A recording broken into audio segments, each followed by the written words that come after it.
आप सभी का हिंदुस्तानी एजुकेटर चैनल में स्वागत है। DDU Gorakhpur university, Deendayal Upadhyay Gorakhpur university जिसे कहते हैं, उससे संबंधित जो बीए में जिन लोगों ने भी जिन महाविद्यालयों में एडमिशन लिया होगा उनको एक अनिवार्य प्रश्न पत्र जो है हल करना था सीबीसीएस के तहत, जो कि पंडित दीनदयाल के ऊपर था, जो कि 18 फरवरी 2022 को अभी हाल ही में संपन्न हुआ है। उसमें कुल बहुविकल्पीय 40 प्रश्न आए थे, जो कि एक प्रश्न जो है 1.5 नंबर का था।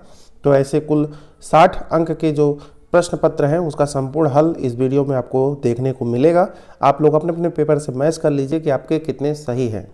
तो चलिए देखते हैं। पहला प्रश्न है, दीनदयाल उपाध्याय की माता का क्या नाम था? तो इसका सही आंसर है रामप्यारी। है पंडित दीनदयाल उपाध्याय का उपनाम क्या था? सही आंसर है दीना।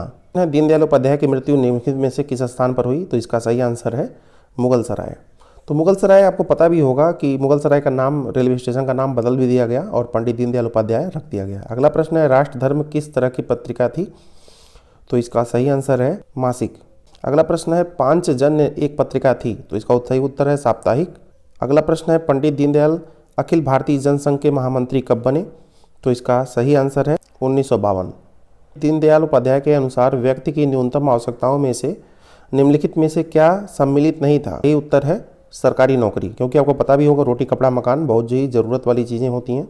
है 8वां नंबर, पंडित दीनदयाल उपाध्याय की मृत्यु कब हुई थी? 11 फरवरी 1968। प्रश्न है, दीनदयाल उपाध्याय के समाज के अंतिम व्यक्ति के उत्थान की अवधारणा को किस नाम से जाना जाता है? अंत्योदय। में से कौन एकात्म मानववाद का प्रतिपादक था? दीनदयाल उपाध्याय।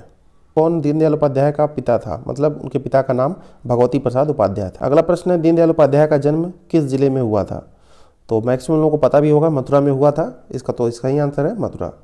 अगला प्रश्न है, दीनदयाल उपाध्याय ने निम्नलिखित में से किस स्थान से मासिक पत्रिका राष्ट्र धर्म का प्रकाशन प्रारंभ किया? लखनऊ। निम्नलिखित में से किसने कहा था कि यदि मुझे 2 दीनदयाल मिल जाएं तो मैं भारत की राजनीति का नक्शा ही बदल दूं? डॉक्टर श्यामा प्रसाद मुखर्जी। अगला है कि निम्नलिखित में से किसने एक साझे वक्तव्य में भारत पाक महासंघ की मांग की थी? तो इसका सही आंसर है डॉक्टर लोहिया और दीनदयाल उपाध्याय। अगला प्रश्न है, निम्नलिखित में से किसने दीनदयाल को उच्च शिक्षा के लिए 10 रुपये मासिक की छात्रवृत्ति प्रदान की? घनश्याम दास बिरला। अगला है, प्रख्यात चिंतक पंडित दीनदयाल उपाध्याय का जन्म कब हुआ था? 25 सितंबर 1916। अगला है, राष्ट्र जीवन की दिशा नामक पुस्तक किसने लिखा? दीनदयाल उपाध्याय ने लिखा था। निम्नलिखित में से किस दैनिक समाचार पत्र के साथ पंडित दीनदयाल जुड़े थे? स्वदेश। है, मानव एकता का विचार किस संस्कृति ने दिया? भारतीय।